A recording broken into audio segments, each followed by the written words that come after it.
Welcome everyone. Today I want to tell you about a super simple idea that we believe directly addresses the key challenges in cardinality estimation. My name is Zongheng. This is John World with my awesome collaborators at Berkeley and COVARIANT. The key challenge in cardinality estimation is the need to capture data correlations. For example, here is a 2D dataset showing salary and age. Now, in order to answer a probability query or equivalently a cardinality query like this, the estimator must learn to capture the positive correlations between these two attributes. More importantly, correlated attributes can live in different tables and connected only by joins. So this makes the estimation problem even harder. Because our data distributions are high-dimensional and highly complex, our current systems often use heuristic assumptions to simplify the learning problem. For example, the infamous independence assumption says that any distribution over multiple attributes is approximated by the product of their one-dimensional distributions. In other words, any correlation between the attributes is lost. So we see that heuristic assumptions learn fewer correlations, making our cardinality estimates less accurate. We present a simple idea to address these key challenges. We are going to learn all possible correlations over all the tables in a database, and do so without heuristics. So let's see how this can be done. At a high level, we learn a probabilistic model over the entire database. Specifically, we are going to learn the distribution of the full outer join, which contains all columns from all tables. Second, we are going to use the best tool to date to learn this potentially complex distribution. And we are going to use this deep autoregressive model, which allows us to remove the heuristic assumptions, such as the independence assumption. After learning Neurocard on data, Neurocard can be used to estimate any join queries we can ask on a given schema. Let's start with training. Given a set of tables and their join relationships, which we call the schema graph, our goal is to produce training tuples from their full join and feed them into a probabilistic model for training. A strawman approach is to compute a full join, and then we can take the training tuples out. However, this is highly impractical. For example, even 6 tables from a small dataset IMDb can have 2 trillion rows in their full join. To solve this challenge, Neurocard uses an unbiased join sampler that simply samples from the full join without computing it.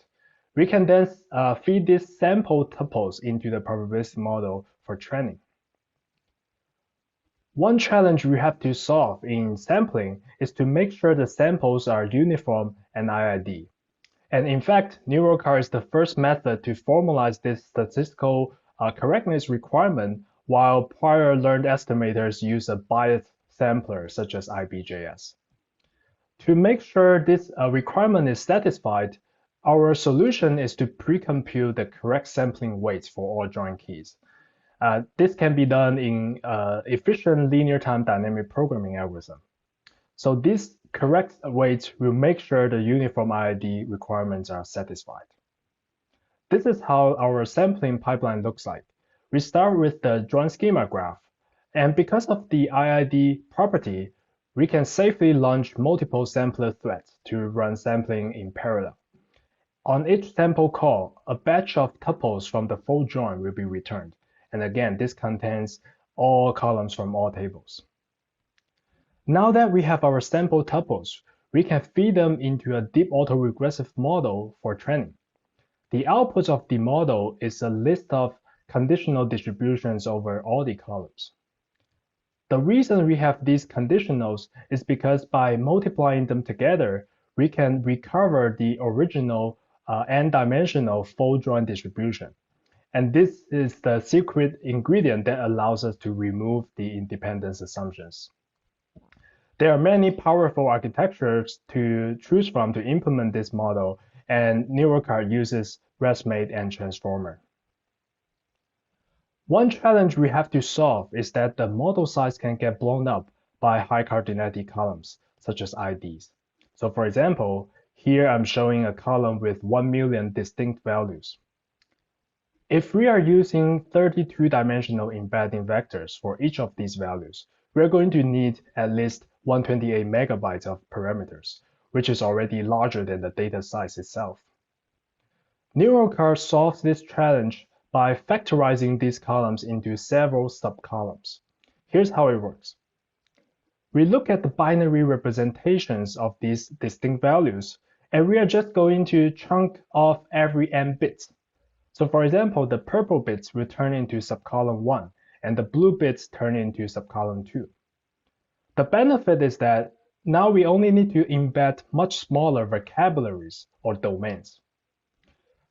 This optimization gives significant space savings with minimum loss of statistical efficiency. And in this example, we reduce 128 megabytes into 250 kilobytes, or a saving larger than 500x. Finally, after training, we can use model outputs to compute cardinalities. And it turns out the key challenge to address here is a phenomenon we call schema subsetting. For full details, please refer to our paper. So how does Neurocard perform in accuracy? Here I'm showing a benchmark called JOB Lite with 6 tables and simple filter single key joins. We are going to compare with Postgres, which uses histograms, as well as 2 learning-based approaches in literature, one supervised and one unsupervised. We see that Neurocard can significantly reduce the tail errors, sometimes by 1 order of magnitude, while also achieving highly competitive single-digit median errors. We went one step further to a much more complex benchmark, containing 16 tables, complex filters, and multi-key joins. On this benchmark, the 2 learning-based baselines cannot support it, so we include IBJS, which is a biased joint sampling approach. And again, Neurocard can achieve best-in-class accuracy. Our paper has more results, and ablation studies showing that out of all factors, learning the correlations over all tables, as well as performing unbiased joint sampling, have the biggest impact on accuracy. On the left-hand side, we see that training on a few million tuples is already sufficient to achieve high accuracy. On the right-hand side, we see that on a GPU, training can be completed quite efficiently in a few minutes.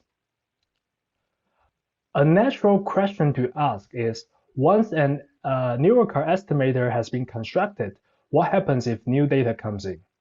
Here, we test this scenario by ingesting new data partitions by time. Specifically, we are going to focus on the update strategy, fast update, that only takes about 1% of total original gradient descent steps. Here's the results. We see that fast update can recover accuracy quite efficiently in a few seconds, and moreover, it approaches the accuracy of complete retraining.